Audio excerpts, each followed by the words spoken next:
sveiki brandų santykiai ir gali būti tik tada, kai abu žmonės yra suaugę.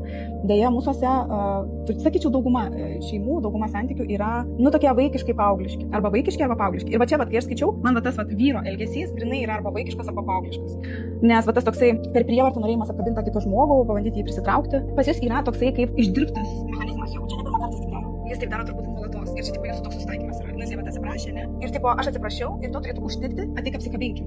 Ir kai moteriai neužtenka to atsiprašymo, jisai vėl nori ją apkabinti vis tiek, nori per prievartą šito. Ir kai jį nustumia, jis pasijaučia stumtas ir kaip vaikas įsižeidžia. Dabar jisai pyksta. Nes tu neįvertinai mano atsiprašymą, mano noriu apsikabinti. Aš čia tiek daug idėjų, kad aš čia norėjau apsikabinti. Ašgi čia nusileidau tau, tu čia pykai, o aš per tavo pyktį tave norėjau apkabinti. Tave pyktą čia aš apkabinau, aš tokį padariau čia tokį žygdarbį, jo nuomonė tai turbūt taip yra.